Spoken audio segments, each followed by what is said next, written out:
श्री स्वामी समर्थ. बखर. तंतुकाराचे दारिद्र्य नाहीसे केले.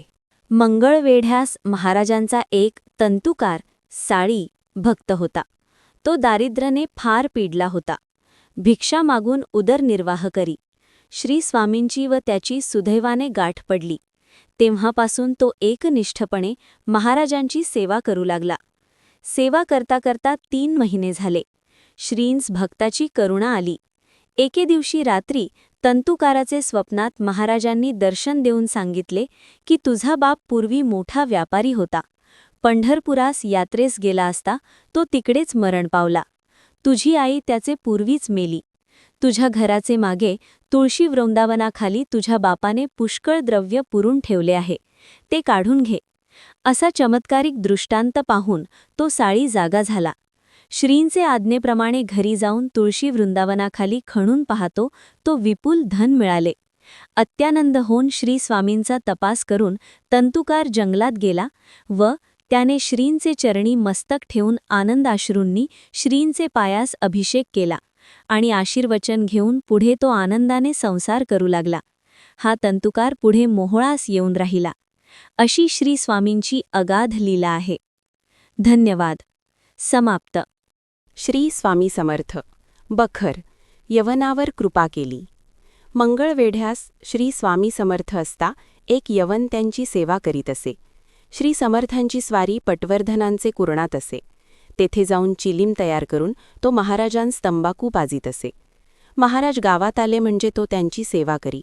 तो काही धंदा करीत नसे. वेड्यासारखे गावात फिरावे, कुठेतरी भाकर मागून खावी, याप्रमाणे त्याची वृत्ती असे. याप्रमाणे बरेच दिवस त्याने महाराजांची सेवा केली. पुढे महाराजांनी त्याचवर अनुग्रह करून मस्तकी हात ठेवून त्याला ज्ञानी केले. पुढे तो यवन अवलिया बनला. बाह्यात्कारी पिशाच्च वृत्तीने राहून अंतःकरणी ब्रह्मतदाकार होऊन तो सच्चिदानंदी लीन झाला. महाराजांनी कोणास उपदेश वगैरे केला नाही, पण या अवलियांचे उदाहरणावरून पात्र पाहून त्याप्रमाणे महाराज कृपा करीत यात संशय नाही. पुढे हे यवन अवलिया पंढरपुरास जाऊन सातारा जिल्ह्यात गेले. ते कृष्णा तटाकी पिशाच्च वृत्तीने भ्रमण करीत.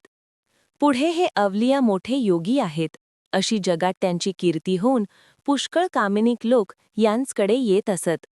हे अवलिया कोणी भेटीस आला तर त्यास दगड मारून जवळ येऊ देत नसत. दगड कोणास न लागेल असा मारीत, पण ज्यास दगड लागला त्याची कामना पूर्ण व्हावी अशी त्यांची कृपा असे. श्री यशवंतराव महादेव देव हे महाराज मंगळवेढ्यास असता भोसे गावाहून तेथे जाऊन काही दिवस श्री स्वामी सानिध्यात राहून त्यांची कृपा संपादन करून परत गावी गेले. पुढे ते देव मामलेदार म्हणून प्रसिद्धीस आले. यावरून श्री समर्थ योग्यतेनुरूप अनुग्रह करीत असे सिद्ध होते. समाप्त. श्री स्वामी समर्थ. बखर. रामदासी बुवांची गोष्ट. श्री स्वामी महाराज मंगळवेढ्यास असता ते हमेशा पंढरपूर, बेगमपुरा, चळंबे वगैरे नजीकचे गावी जात येत असत. चळंबे हा गाव पटवर्धनांचा आहे. एके दिवशी श्री समर्थांची स्वारी चळंब्यास रामदासी बुवांच्या मठात गेली. तेथे भोजन करून महाराज 2 प्रहरी निद्रिस्त झाले. रामदासी बुवांस काही काम असल्याने मठाचे दार बंद करून त्यास कुलूप लावून ते बाहेर गेले. पुढे सायंकाळचे सुमारास श्री स्वामी समर्थ भीमा नदीचे वाळवंटात खेळत बसलेले लोकांनी पाहिले. चळंब्यास भीमा नदी आहे. महाराज वाळवंटात बसले आहेत अशी वंदता गावात पसरून रामदासी बुवांचे कानी पडली.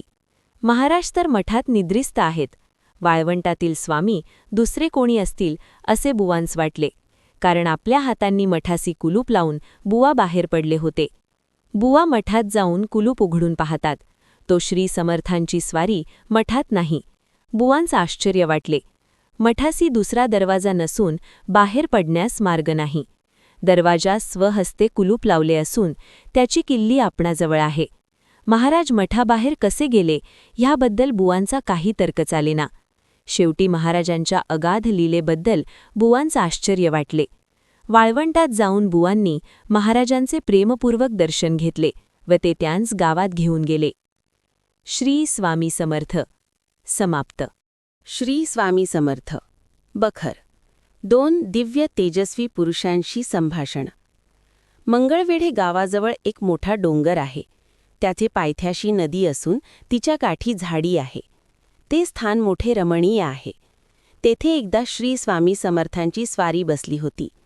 तोच नदीचे पलीकडचे तीराहून महाराजांप्रमाणे दिव्य तेजाचे 2 पुरुष तेथे आले. तिघांनी परस्परांचे दर्शन घेऊन तिघेही डोंगरावर चढले.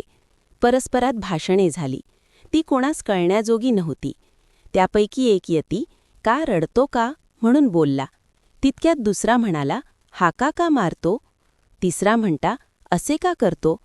याप्रमाणे मनःपूत बडबड करून ते डोंगरात गेले व काही वेळाने महाराज एकटेच परत आले. इति समाप्त.